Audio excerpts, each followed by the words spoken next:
Welcome, friends, to another edition of Crime Time with DutyRon and Ed Wallace. We are two retired New York City police detectives and 9/11 World Trade Center first responders.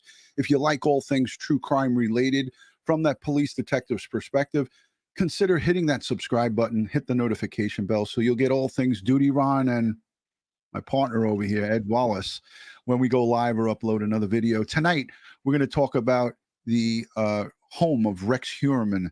It is being excavated today and probably as we speak. I think they're going to, well, they work till around 8 o'clock, so they might have wrapped things up for today, but there's been a flurry of activity out there, and we're going to get into the procedures and some of the things that they are doing, and it started Sunday night. But before we get into it, Ed and I would like to say a special thank you to you, the replay viewers, the live viewers, the Patreon supporters, the channel members, the subscribers, the moderators, and everyone who positively engages in this community. Ed and I, we give thanks and praise to you guys, because without an audience and without people asking us questions, we got nothing. Isn't that right, Ed? Ditto. There you go.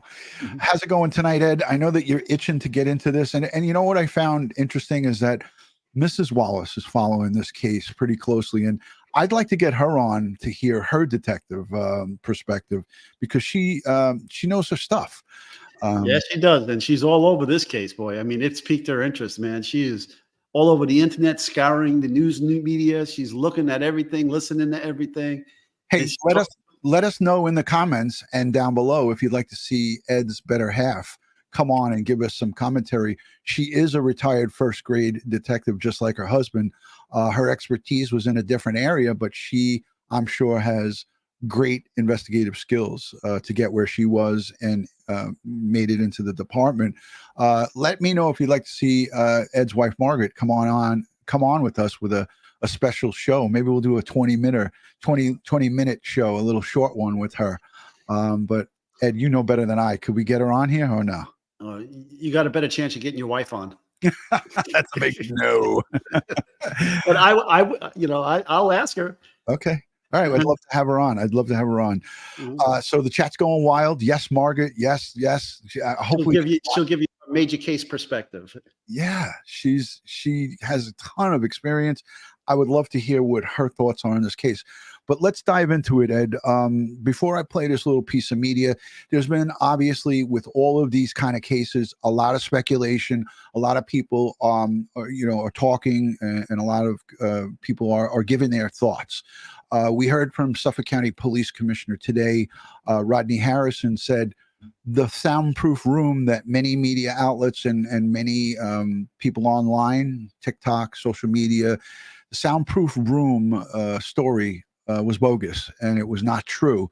And we heard it straight from the police commissioner. And I thank him for quelling these rumors, these false rumors, because it's not helpful in this case. No, it's not. And again, sources told the police, right? Told the press that it was police sources told the press that it was a soundproof room, and it wasn't. It was the gun vault. Yeah, you always have to be cautious of the sources close to the investigation. Let's take a listen. This is from today. This gives you a pretty accurate depiction, Ed.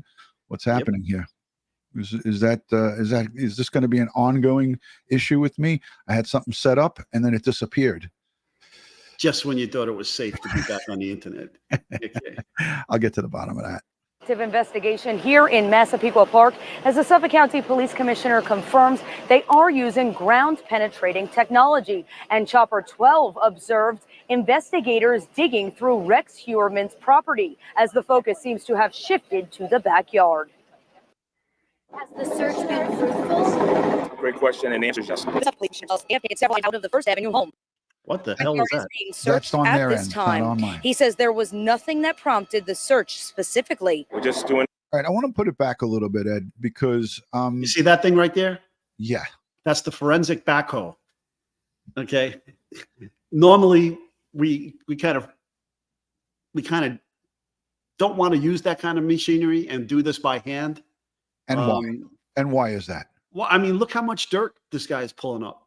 Okay, and now this dirt has to go someplace, right? And normally what we do, we put a little out of it and we sift through it over in a clean work area that we stage. We put a clean tarp surface down and we get the sifters, and the sifters have screens of various sizes, and we pour the dirt on top, and then we sift through it. And any materials that are buried in that dirt will break into the screens based upon the size of the material and get trapped in those screens.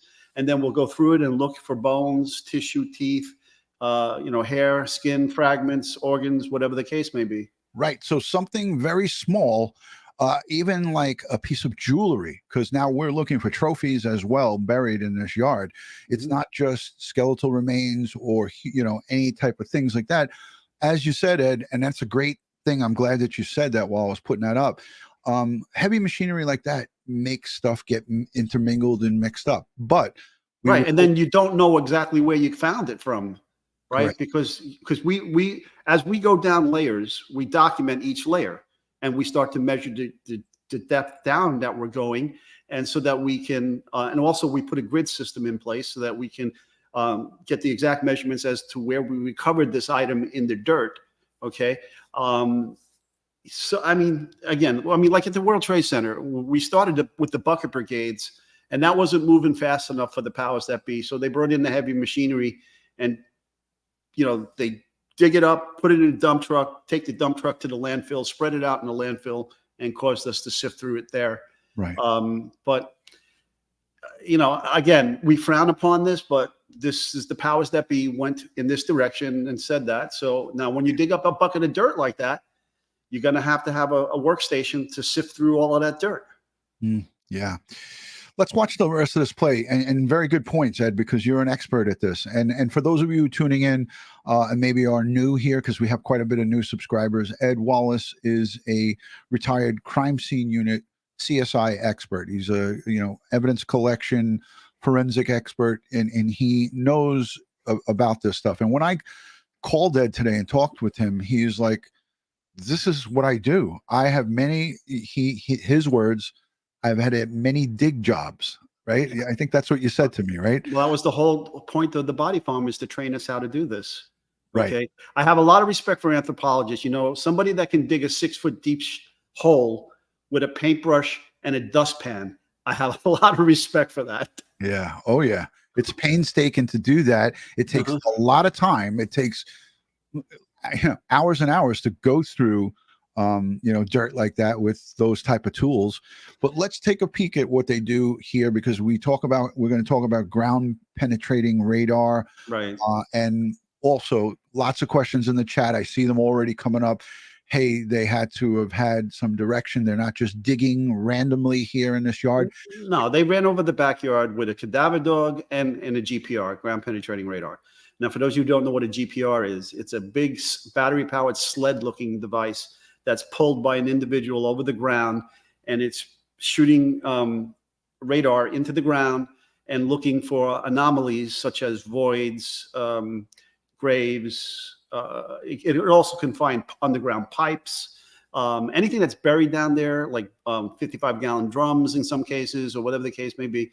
It's looking for those anomalies in the soil where it looks like a void or something is buried. Right, right. Hey, let's say hello to a lot of people piling in. Jolene is here. She's recovering from back surgery. Thank you, Jolene, for being here. Dawn Marie, Ali, 06, Schmitty is here. Lexi, Luke, a lot of folks. Nika is here, our good friend from out of town. She's hanging out with us. But let's get the rest of this in, and then we'll come back and we'll take some we'll talk a little bit about this, because I got a ton of media to play. Backyard is being searched at this time. He says there was nothing that prompted the search specifically. We're just doing a total investigation around the house to see if there's anything back there that we need to take a closer look at. Not much has been revealed about the inside of the home. What we do know is that in the basement there was a walk-in vault sealed by an iron door, where Rex Heuermann stored about 200 guns, according to the commissioner. A bunch of years ago, I seen a bunch of guys carrying this incredibly heavy object in there. And I said, wow, that's heavy, Rex. And he told me it was an iron door for the basement. Neighbors walking near the home on Monday have a lot of questions about Heuermann and the 3 murders he is accused of committing. Oh, I want to know what happened. You know what I mean? Is there dead bodies in this guy's backyard? Is this where I have no idea. You know? It's amazing how something like that can go on for so long and nobody really having any clue. Several sources have confirmed to News 12 that investigators believe 1 or more of the suspected murders may have happened at Heuermann's home. The police commissioner would not comment on that, but did say they will continue investigating even long after law enforcement leaves the Massapequa Park property. See, Ed, this is what I don't like about some reporting. Hey, Mike Goomba, good to see you, my friend from Periscope, Queens. He's a Queens friend. Mike, thank you for being here. And you know, our Mets, they're sucking wind this year. This is what gets me angry, though, Ed, is that, you know, and kudos to News 12. They do a lot of coverage. But when you say that that 1 or more of these victims were killed in that home, and then when you go may have been killed, yeah, right, may have been killed, and then you go to the police commissioner and he's not confirming it, it would be better, I think, for the general public and for people to just hold that back and not put that out there. But I know the news has a story to get out, and they want to, you know, speak about this case and do as much as they can and put as much as they can out. But again, I mean, we kind of like are held to a higher standard here with what we do, Ed. I just feel like, you know, unless the police commissioner comes out and says, hey, we have this, it's better to not, because it gets people all riled up, you know. It gets yeah. And look what's I really feel for the people that live in that community. What they're going through and how they're all their lives have been disrupted and their community has been disrupted because of what this person is alleged to have done. And now you have all these ghouls that are coming into their neighborhood to gawk at this location and so forth. And one of the ladies, Ed, one of the neighbors came over to me while I was live streaming, and she said that she wanted to talk to me. So I waited for a moment to speak with her, and she said, you know, I really want the police to do what they have to do, and then I want to get back to our neighborhood, to have our neighborhood given back to us. But they're anticipating that there's going to be people after this crime scene tape comes down, and showing up with cameras in the middle of the night. So once this whole crime scene, this is the entrance to First Avenue, and the home is the second one on the right, that they're worried about the after effects of this. You know, like we had what we saw with the Amityville Horror House. You know, you have news reporters who already correlated to and did the comparison. They were like, the distance between Amityville and Massapequa Park, it's close. It's the next town over. So, all right. So people are popping up questions we're going to take at the end of this thing. So hashtag Ed, hashtag DutyRon, or hashtag both of us and your question. You know, a lot of people, Ed, ask why the search in this yard, why Sunday night, and also why not searches at his South Carolina property, which we saw was expansive. It's a large property, and it's a total mess, just like this place. Well, if they don't have any cell phone data showing movement from Massapequa to South Carolina, why do that? You know, you need a court order. Right. Well, they definitely had to get a court order to dig up this backyard. I'm not sure if that was a part of the original warrant. They may have went back in to court and got a secondary warrant to do the backyard. Right. So not sure. But I don't think, like I said, if there's no cell phone data or movement that they can find of him down to South Carolina, if they know between 2010 and 2022 when he came on their radar, so in between that time span or before, if you know, when was the last time he was down there, right? You know, can they make a connection with him down there, traveling down there and so forth? You know, right. Obviously at some point he had it somehow. At some point that vehicle got down there. Right. That's what I was just going to say. You took the words out of my mouth. Let's also acknowledge that they got a court order to go and seize that vehicle. They remember, not Suffolk County, New York State Police truck, a flatbed, went down to South Carolina, working along with the local authorities. They executed the warrant for that vehicle. That vehicle was a major part of why he got arrested, right? The task force member from New York State put that vehicle together when, and that's a whole nother YouTube video we could do about how the previous the investigators failed to act on Miss Costello's boyfriend giving the description of the vehicle and of the perpetrator, and they did nothing with it. Let me let the rest of this play because I want to complete this, and then we'll come back and we're going to talk about the backyard search, because Ed, you got a lot to say about it, and I want you to go over for the audience how it is done, beginning, start to finish. We'll keep the task force together. We'll keep it intact, and we'll see if there's any other victims over on Ocean Parkway or anywhere else throughout Long Island. The commissioner tells us the search here at Rex Heuermann's home is expected to wrap within the next few days, and it has been very difficult for some of the neighbors who live nearby, as all of the blocks surrounding the Heuermann home have been blocked off. So there you have it. He goes on in another report to talk about the soundproof room and how that report was not accurate. We'll play that in a little bit. But Ed, if you don't mind, just if you can, for the new people, give them a little bit of background on your training from the FBI and or with the FBI at the Body Farm on searching for human remains and so forth. Because some people, like I said, we got a lot of new subscribers here. Yeah. So I'm a graduate of the Body Farm at the UT, University of Tennessee, behind the University Hospital on 1 acre of land on a hillside overlooking a river is land that was donated to Dr. Bass to conduct scientific studies on what happens to human remains during the various stages of decomposition when they place some buried, some on top of the soil, some placed in sewer pipes and things like that. And they've done extensive studies at this Body Farm to understand how the body breaks down, what animals come first, what insects come first and start attacking the body, and what animals will come, scavengers, and scatter human remains, and how far they'll scatter them away, because this whole area was open to indigenous wildlife to do what they do.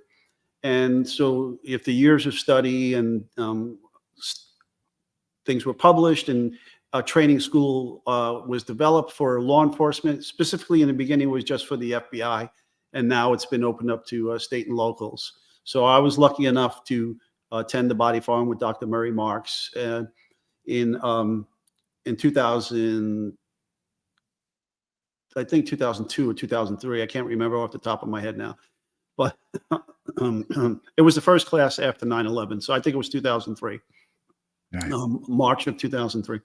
And I was the first non-FBI agent to attend the FBI's course, because this course was specifically for the FBI, and I would manage to get into that course.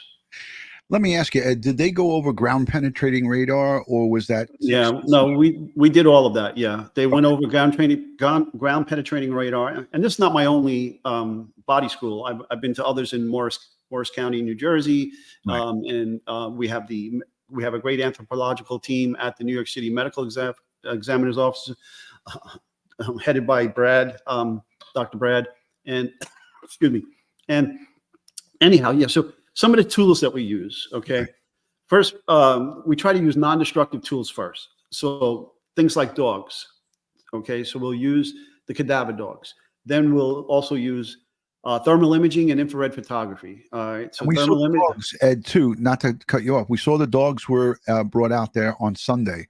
Cadaver dogs were there. It's confirmed, and I believe that they were there today, along with the medical examiner's office. But continue on, Ed, because it's fascinating. Okay. So then we'll search we'll wait for the sun to heat up the backyard, the soil specifically.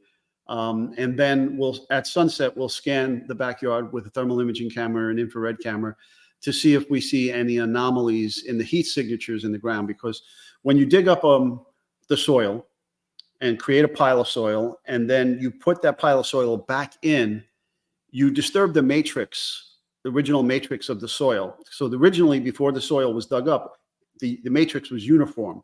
So when the sun heated that soil, it heated it uniformly, and it would typically be the same temperature throughout. But now when you dig that soil out, put it in a pile, you mixed up the soil contents, the minerals, everything that's in there, and then you throw it back in.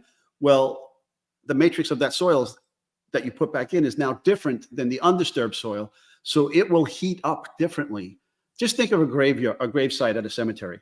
So when the grave diggers go out there and dig out that coffin grave, and then they put that soil back in, I can go there after the soil has been heated all day by the sun and scan with my thermal imager or my infrared photography, and I can see the outline of the grave because now that soil is heating up differently than the undisturbed soil. So that's okay. These are non-destructive methods, meaning you're not changing the environment.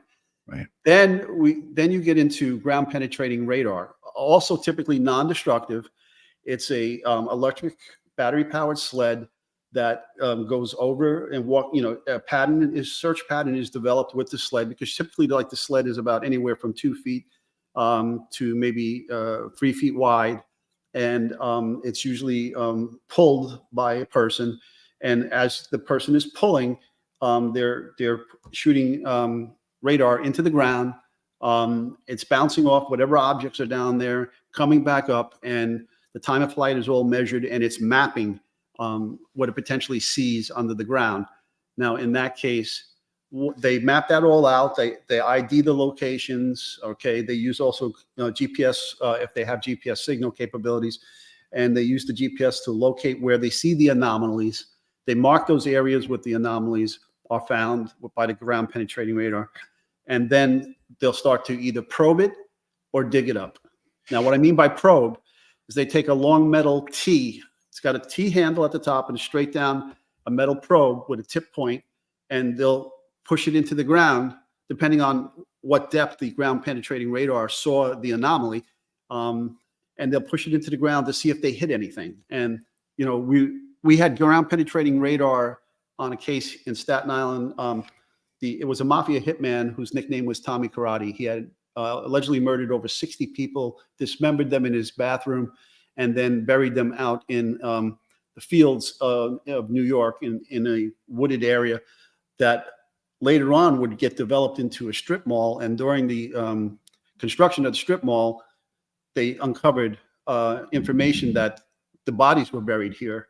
And then we had to search that whole area. But this area was full of clay. Right. So it kind of caused problems for the ground penetrating radar. But the probes did the trick. So when the probes went into the ground, we hear kink, kink, kink, kink. And it's, oh, what's that? And then we dig up the area, and here's a suitcase full of body parts. So do you think possibly in this case here that they utilize ground penetrating radar first in the background? Because in the backyard, because the dogs, I think the dogs were first, followed by the ground penetrating radar. Yeah, because Sunday night was the dogs, and then now we hear today. This is reporting from today about ground penetrating radar. I'm going to play this little piece, give us all a little breather here. But we heard the police commissioner say that he could not confirm or deny that anything of substantial evidentiary value was recovered, and he's not going to do that. Just for everybody that's listening, he's not just going to say, "Oh yeah, we found this, that, and the other." There's a potential for human remains to be buried back there, but there's a higher probability that some of his trophies were buried back there, and he knew exactly where he put them. They are dotting their I's and crossing their T's by getting that court order and searching that backyard. You can't not search that backyard. So no, I mean, if you didn't, it would leave a gaping hole in the investigation. Correct. All right, let's put this on. This is Mary Murphy. She's been covering this from the beginning. Her husband's a retired detective, worked with Margaret. Exactly. And she's a great reporter. She did such a great job on this case, and she also did it on Thomas Valva, the Michael Valva case out in Long Island. We'll say that we will go into every single crevice. I will say that we will go into every single crevice to make sure that there's not something that we miss. Suffolk County Police Commissioner Rodney Harrison consulting with members of his Gilgo Beach task force outside the home of serial killer suspect Rex Heuermann. as backhoes were at work in the backyard, That's along a with GPR. ground-penetrating radar. It is a different. So that's the device that you were talking about there, Ed, right? Yeah, that's a newer version. It has wheels. The versions that I was used to was like a sled and didn't have wheels. You just pulled the sled over the ground. Does that have all-wheel drive? It looks like there's an actual engine attached. It has 2 feet drive. Wow. The guy's pushing it. It's not normally it's not powered. All the energy needs to be used for the radar device and the monitor that he's viewing. Right. So there's a monitor that's either attached to it or separate. It looks like Yeah, you can see the monitor as you go forward. You'll see it. It'll be by where his head is. In the back. There it is. Yeah, it's on his right, over his right shoulder. Yeah. There it is. Yeah. So let's let the rest of this play because this is all relevant to what you were just speaking about. In the Yeah, back. so he's going to do a pattern. Ground penetrating radar. And it looks like there's like like when you get concrete poured, they lay out this this rope here to I guess, like you said, they want to Grid out an area. They're gridding out an area. Yeah. Right. That's the grid out. All right. So this is fascinating stuff because it's all tying into what Ed was just talking about. It is a different type of technology. Rex Heuermann, as backhoes were at work in the backyard, along with ground penetrating radar. It is a different type of technology, but it will help us be able to identify anything in that backyard that we need to take into our possession. Local residents took cell phone videos of the operation. I'm glad that they're finally digging up the dirt. Don't really want them to find nothing, but I feel like it's going to be more evidence. All these helicopters have been out all morning. I hear them from down the street. I mean, how long does it take to search a serial killer's house? Commissioner Harrison confirmed the Suffolk County Medical Examiner's Office was on the scene. Now, Ed, let's talk about that just briefly. I'm not going to put us back on. She just said that the police commissioner for Suffolk County confirmed that the medical examiner was on the scene. When we heard that the medical examiner was on the scene at the storage facility in Amityville, just the next town over, we made a statement that, hey, most medical examiner offices won't just come to stand by and hang out. What does this indicate to you, Ed? Well, either one, maybe the dog hit on something, and then the GPR hit on something. And then they said, oh, we may have something here. So we're about to excavate. Again, the jurisdiction of body parts and bodies are that of the medical examiner, not law enforcement. So if they suspect that our defendant here buried bodies or body parts in the backyard, they have the jurisdiction over that. So you would want them there. In our case, like if this happened in New York City, the anthropology team from the New York City Office of Chief Medical Examiners would be at the scene working with the crime scene investigators, digging up, gridding the backyard, documenting everything, and digging up the backyard and sifting the soil for human remains. Our medical examiners teams would be there. Now, typically the pathologist or medical examiner won't be there. Maybe a medical legal death investigator will be there. A Barbara Butcher. Yeah. A Barbara Butcher type, right. Yeah. When I was there on Sunday, I went to this location where the reporters are standing by outside, and I saw a crime scene coming out with those large brown paper bags, and they were folded over, and it looked like it was, stapled shut or taped over with white tape. So when we see those brown paper bags, Ed, you did this for numerous years. What does that indicate that recovery wise, what goes in those brown bags? Usually we put any evidence that may contain DNA or blood in paper. Well, I mean, also it could be something that was unusually large and they needed a large packaging. But they had large boxes there. They had large boxes. Yeah. But usually paper equates to genetic evidence. There you have it, ladies and gentlemen. Typically we don't put genetic evidence or DNA, anything that we're looking for DNA, in plastic. So it's paper or cardboard. There is an exception, and that's when the scene is contaminated by chemical, biological, radiological materials.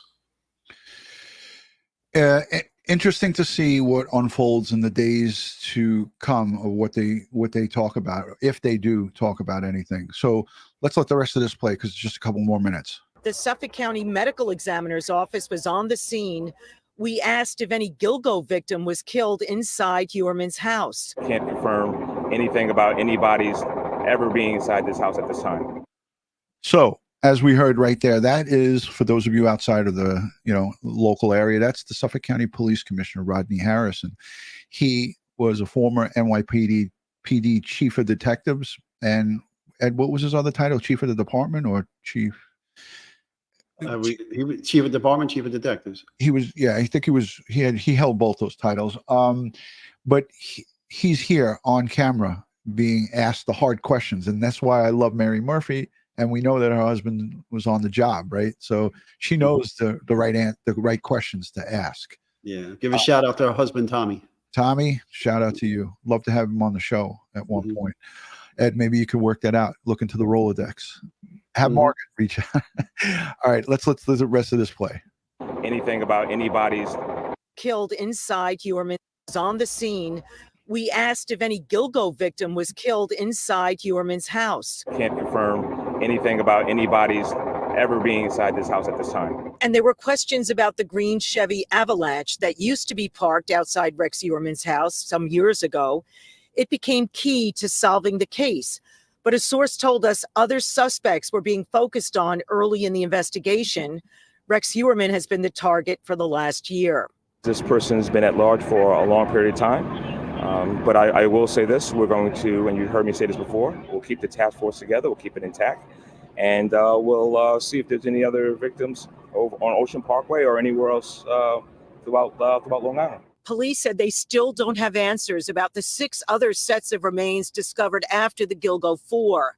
The torso of one woman with a peaches tattoo had been found in 1997 in Hempstead Lake State Park, with her limbs turning up during a search on Ocean Parkway in 2011.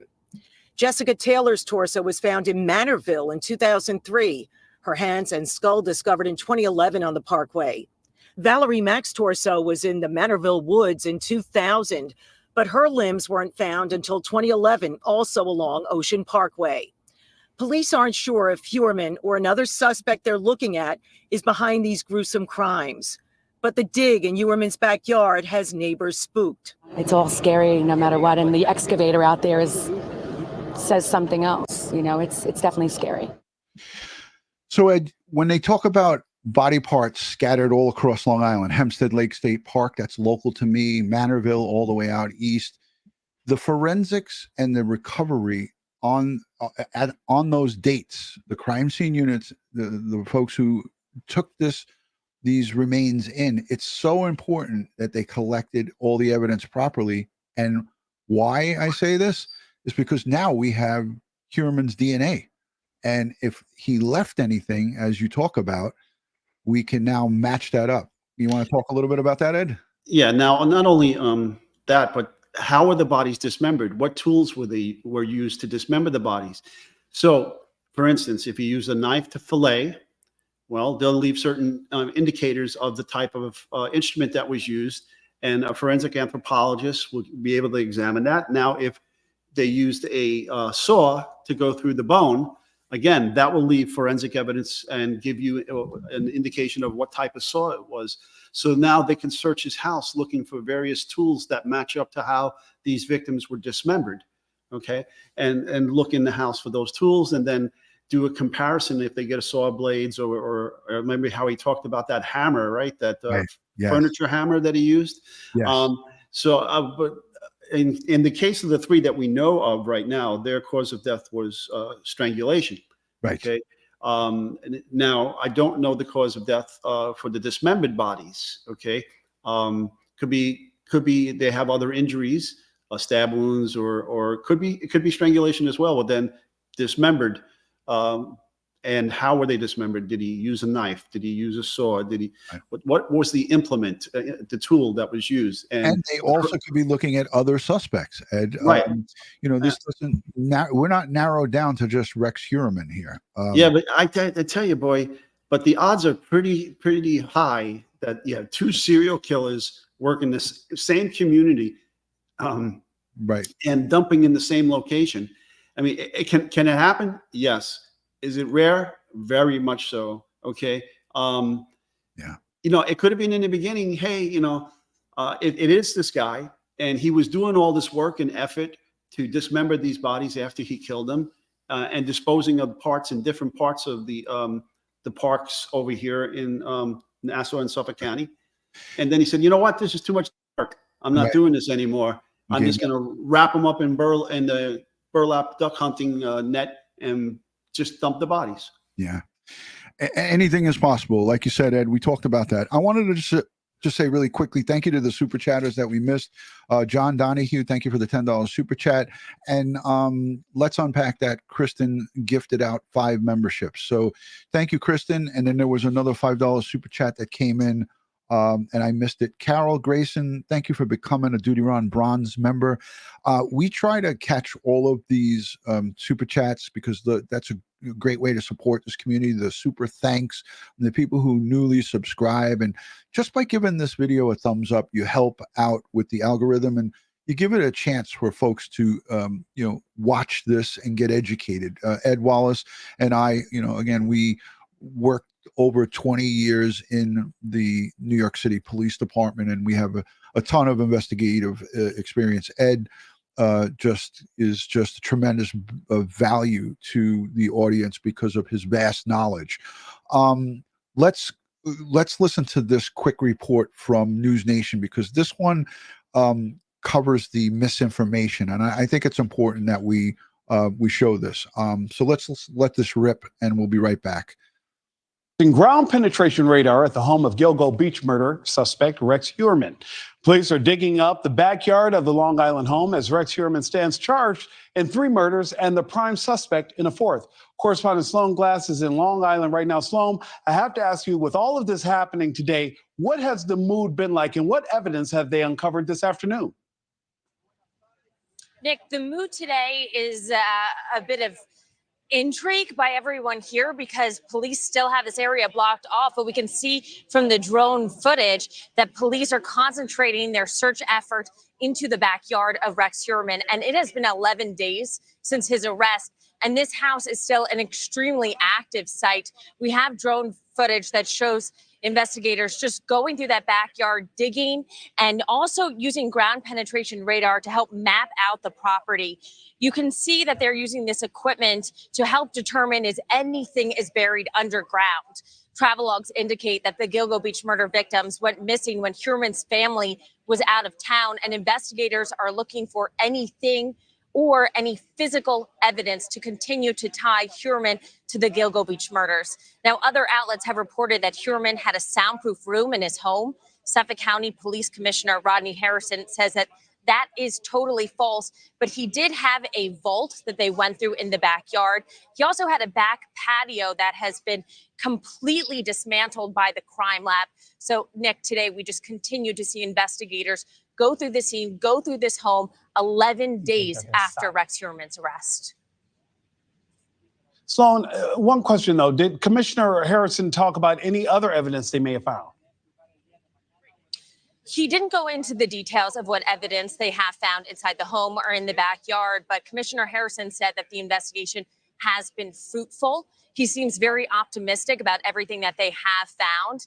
And he also said that while they continue to look for evidence to tie Heuermann to the Gilgo Beach murders, they are also looking for any evidence to connect him to possibly other unsolved crimes on Long Island. This person's been at large for a long period of time. But I will say this, we're going to, and you heard me say this before, we'll keep the task force together, we'll keep it intact, and we'll see if there's any other victims.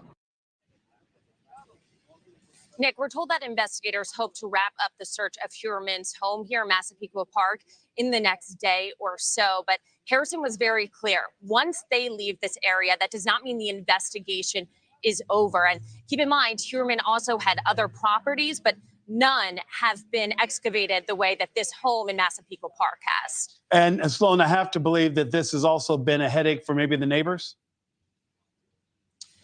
Yes, we've heard a lot about that from neighbors today. I think 11 days later, they are anxious for police activity to end. They are all innocent people who had just been living their lives, and then it's uprooted by this news that they could have lived next door to a serial killer, as police describe Heuermann. But neighbors are also very thankful to police. the Gilgo Beach murders have really affected this area for over a decade, and they just hope that investigators find whatever they need to help put this case to a close. News Nation correspondent Sloan Glass reporting for us live this afternoon in Long Island. Sloan, thank you.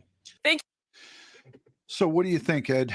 I had a question that I wrote down. It came from a user and a good friend. I didn't write down the person, but it was a female. She wrote, Ed, this question is for you. Is the FBI forensic team in the backyard helping Suffolk County PD because they are part of the task force? Would the FBI send in their teams to help with the forensics part of this? If requested, they're called the evidence response team. Now, it's not their full-time gig. They're not 24/7, 365 crime scene investigators.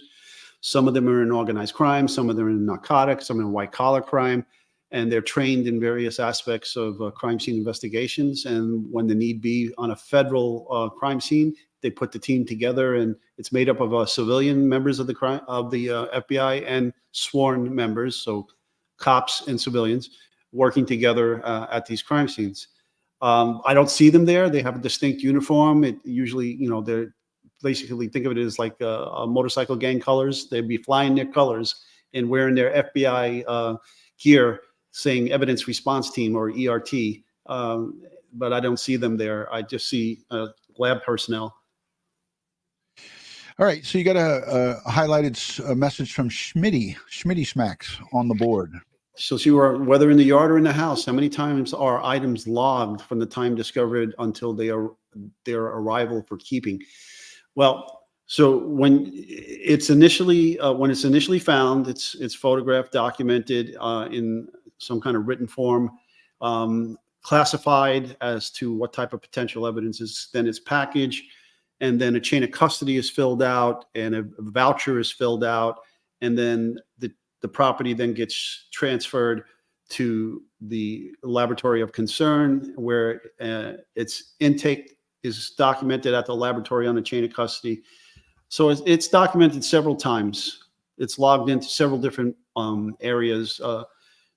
The initial crime scene, and then if the crime scene people that discovered it and packaged it are not transporting it to the lab, then the transporting officer, and then finally the lab intake.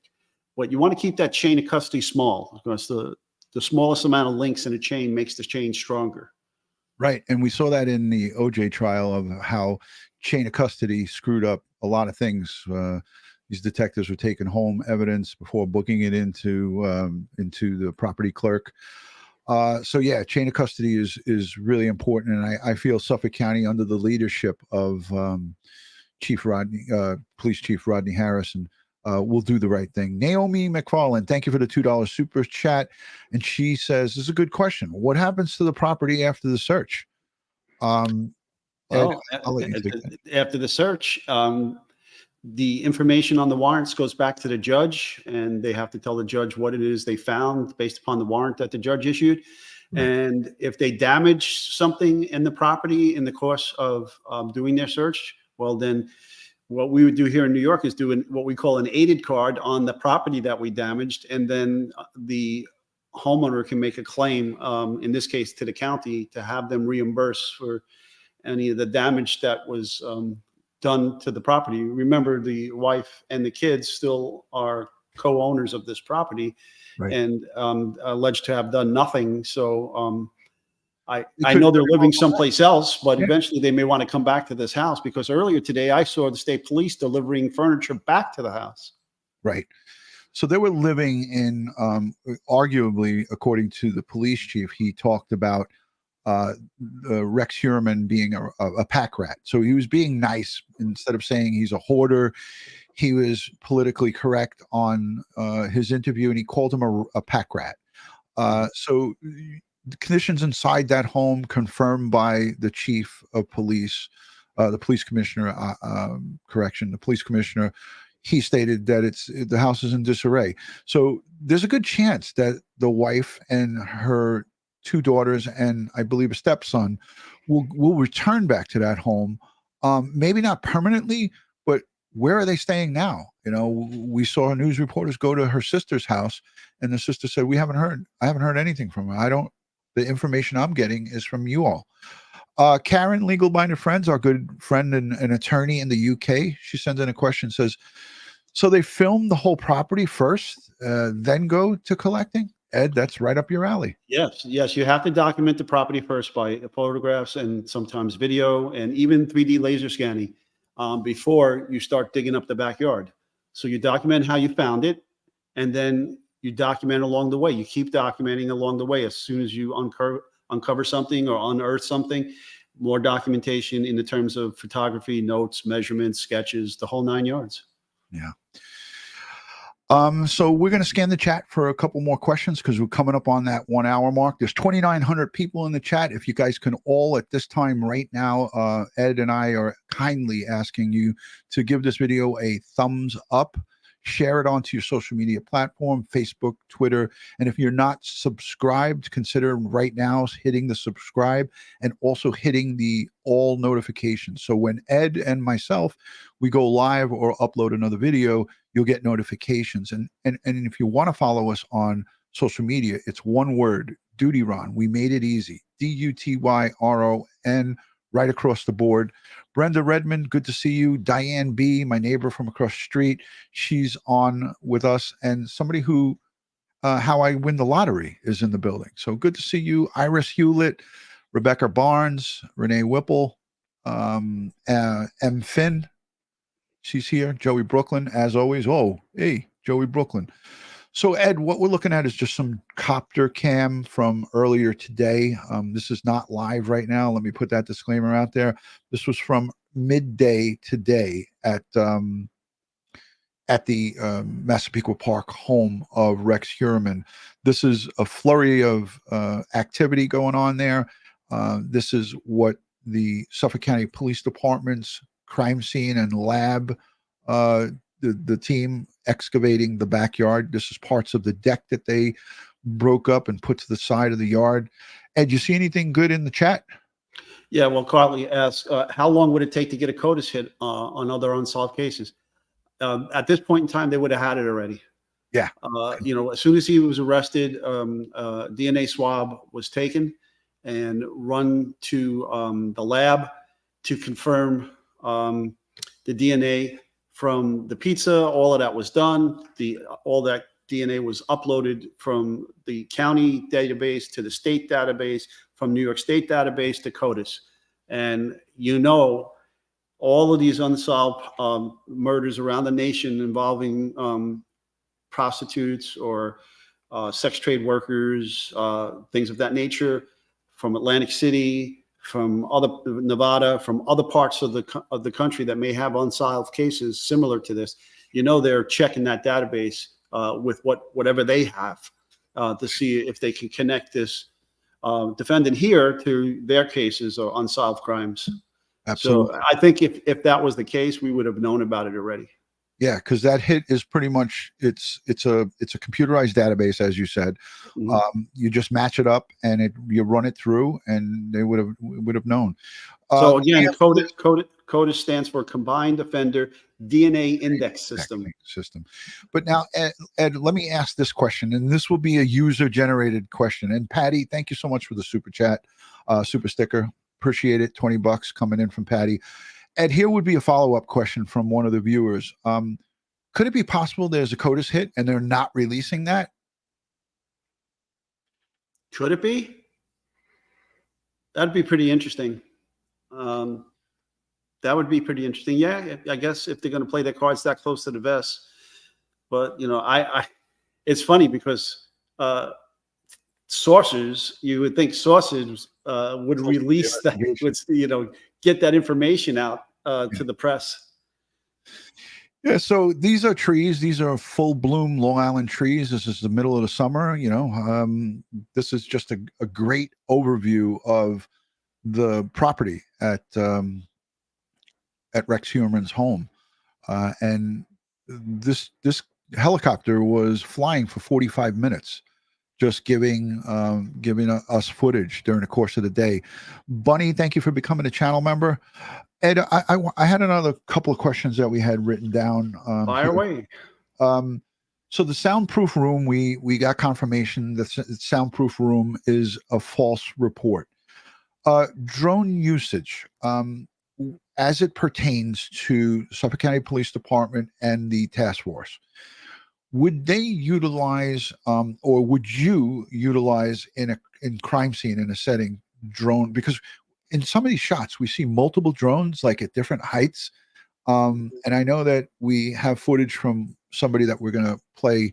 It's a really high quality drone footage, and I want to play it for everyone because it's from Sunday night, so you won't see the digging like this unearthed land. But would the crime scene or Suffolk County evidence collection and so forth, would they use drone footage for use during trial, Ed?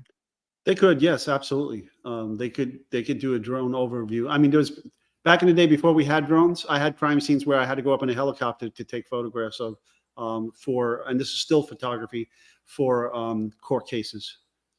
Wow. Something with your camera just got a little fuzzy. Maybe if you run your hand across it, it'll refocus. Really? Yeah. Let's see. Yeah, it got better. See? Oh, got more better? Yeah, it got more better. So Ed, you put up a thing from Fluffy Muffin. So Ed, does every crime scene DNA in the country get processed and loaded into CODIS by default? Not by default. You have to. It has to meet the criteria for CODIS, and then it has to, again, go from local to state to fed, and again, it's combined offender. So it's offender DNA of arrested persons, persons that are in jail and going on parole. Did we lose him? Identified. Am I not here? Yeah, no, now you're here. You had a little hiccup, but yeah, a little hiccup. Okay, so where'd you lose me? When you were making that explanation, so we lost again. So not by default. Okay, so someone has to manually input the information. So it typically goes local database to state database to federal database.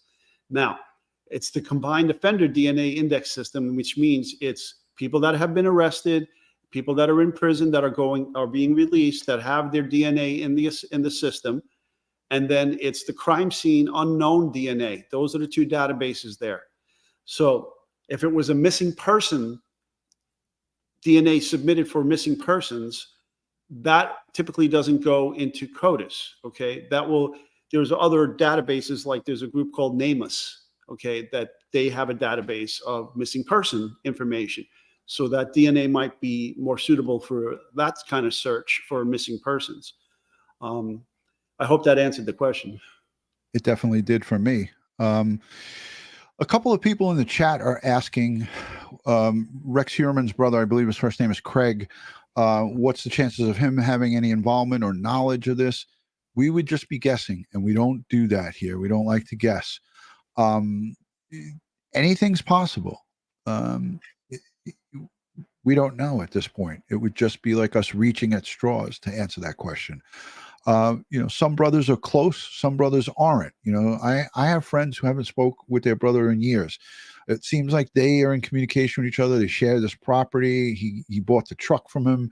So yeah, they're communicating. Does that mean that Rex Heuermann is telling Craig, yeah, I killed a bunch of people and dumped them along Gilgo, and I got prizes buried in my backyard, and I keep this and that?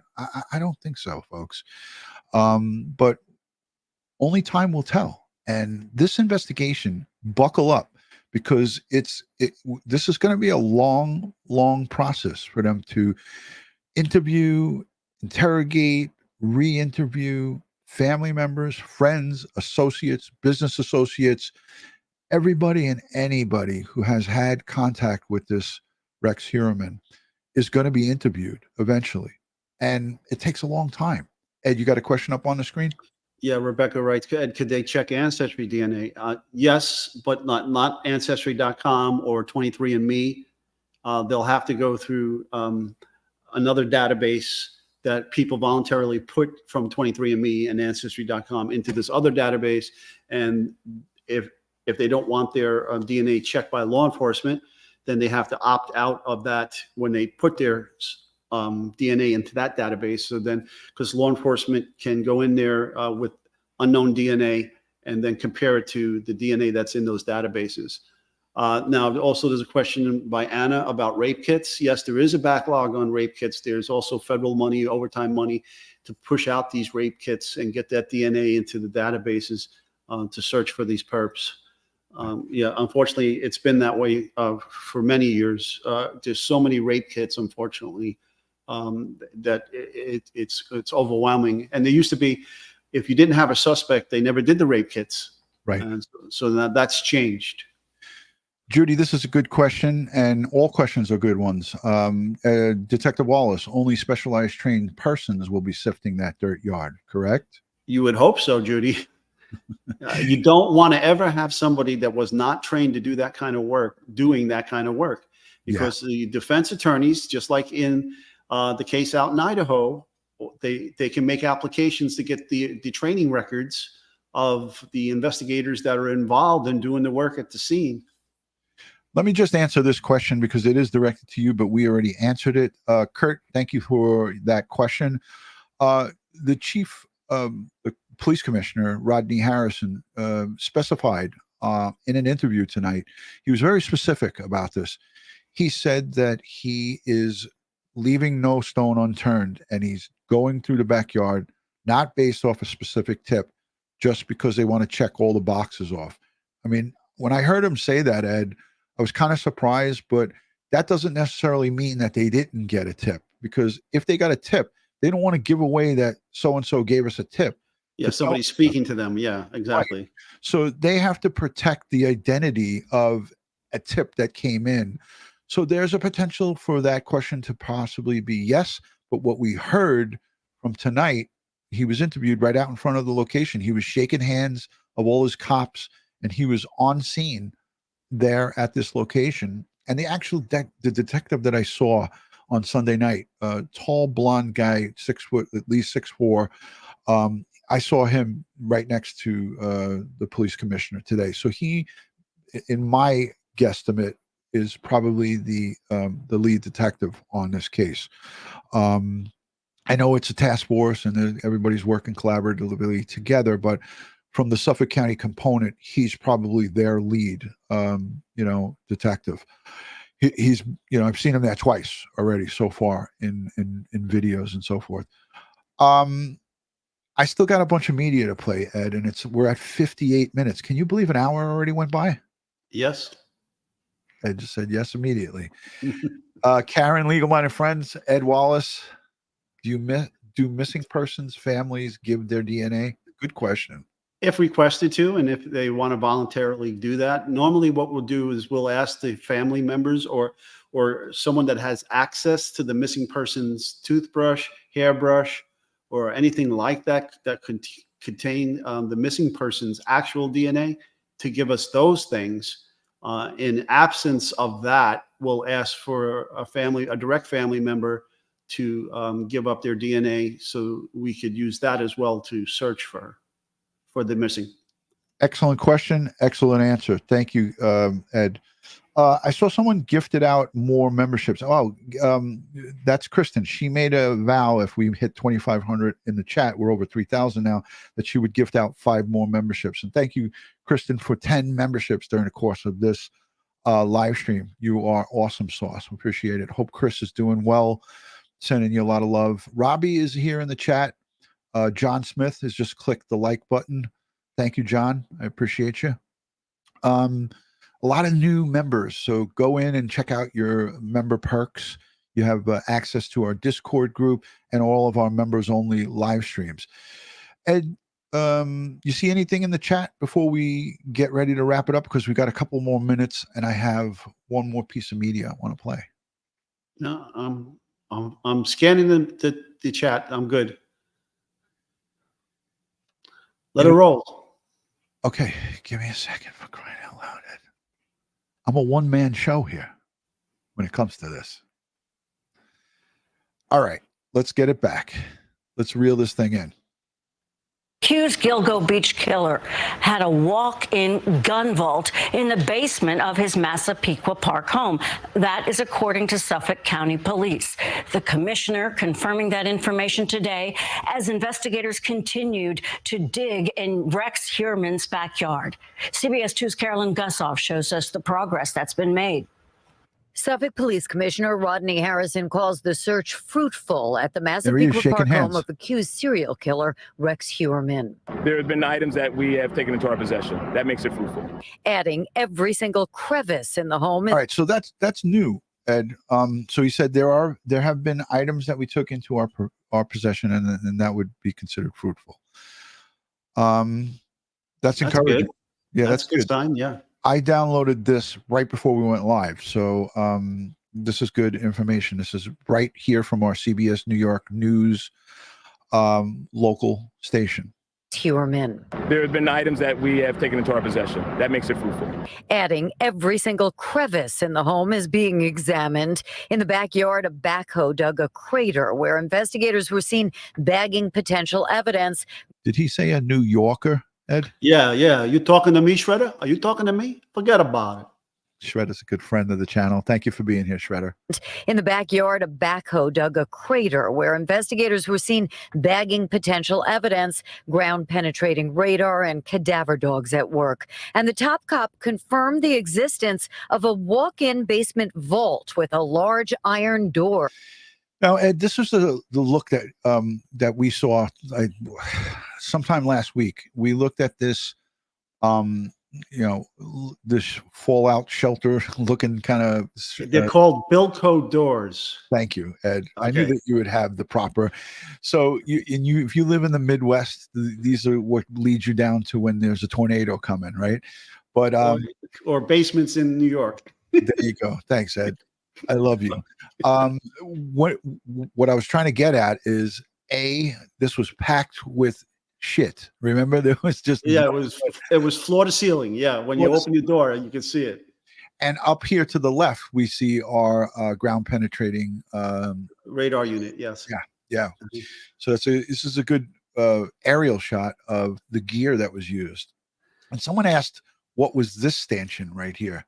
Can you make out, Mr. Architect, what this is, Ed? It looks like that belongs in a mechanic shop. It looks like something I've seen used to haul engines out of vehicles. Yeah.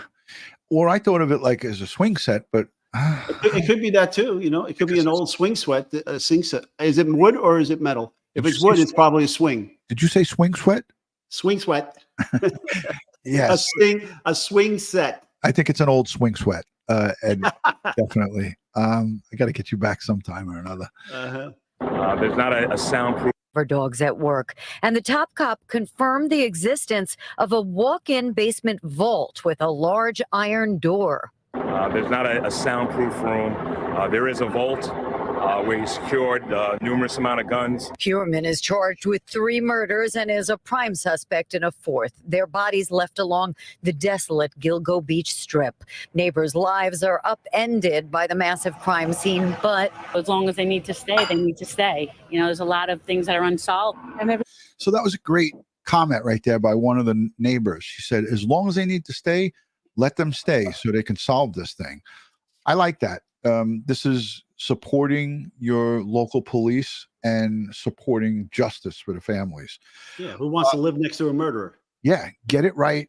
Get them off the street. Don't give them a chance to get off on a technicality. Lock them up and throw away the key. Because as we know, Ed, here in New York, there's no death penalty. The powers that be, the people who run the state of New York, that's a no bueno. It's not even an option. We did have it back in '96 when Kevin Gillespie was murdered. George Pataki, our governor, he instituted the death penalty. And if you remember, he took District Attorney Robert Johnston off of the case because he refused to charge the defendant with the death penalty under the death penalty rule. So he was taken off. Dennis Vacco was put in, the Attorney General, and they were going to prosecute him under the death penalty. His name was Angel Diaz, and he hung himself in Rikers Island.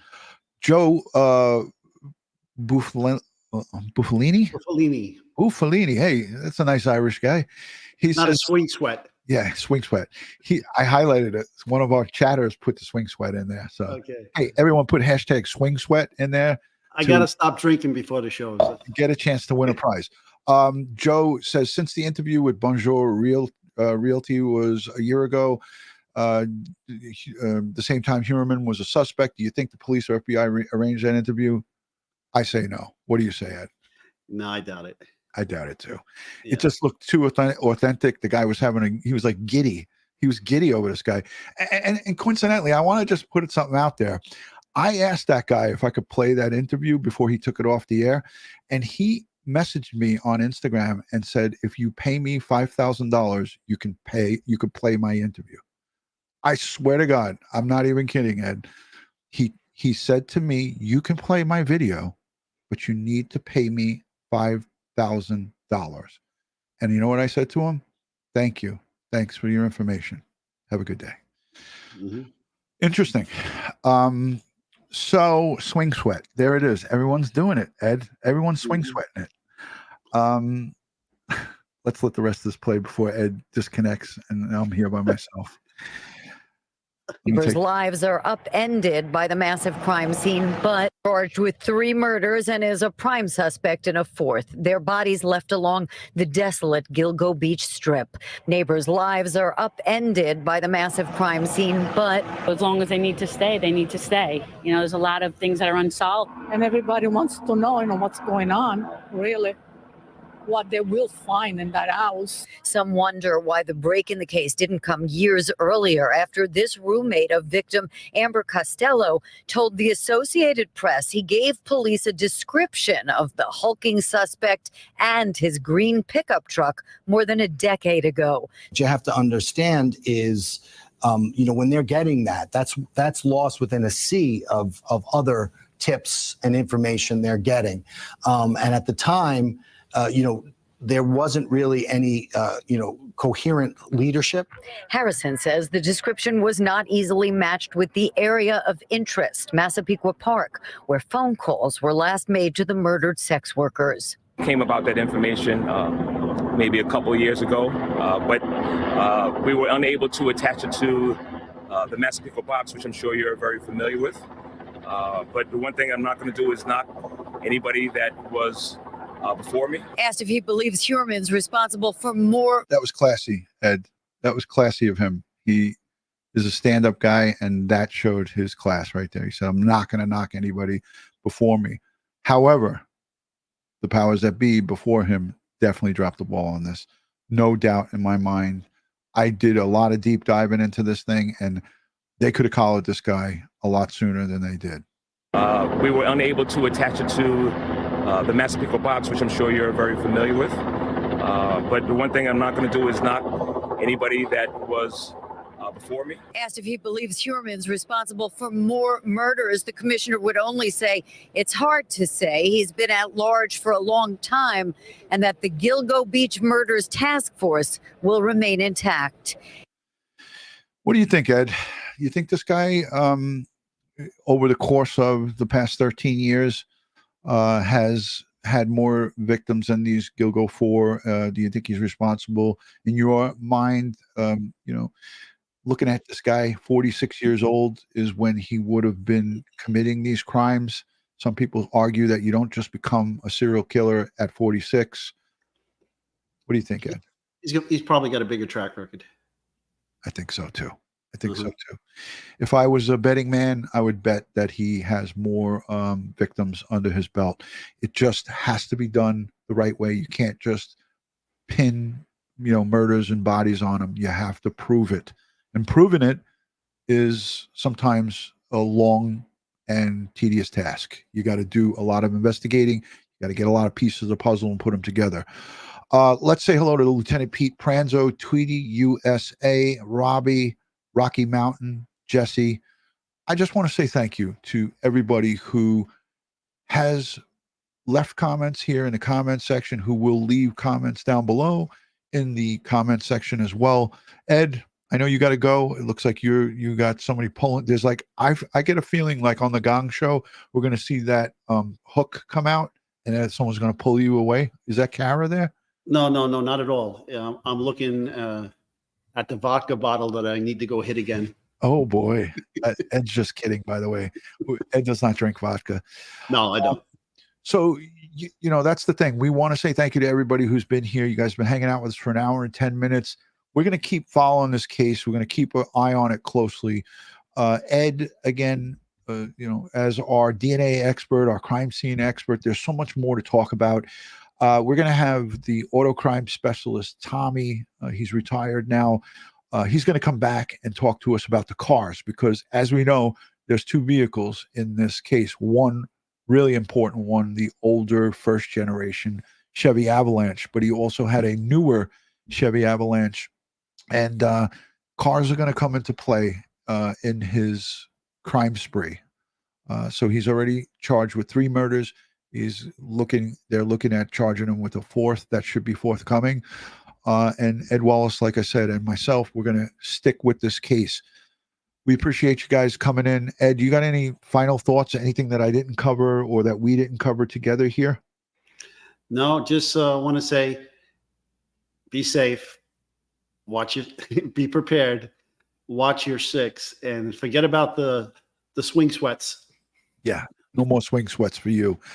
We're going to all be segueing over to already in progress Police Off the Cuff Real Crime Stories with Sergeant Bill Cannon, Melanie Little, and I believe Sergeant Mike Geary. They will be talking about this case and continuing the conversation. So if you haven't had enough from us, go on over there and get a little bit more from them. Bama, thank you for being here. Good to see you.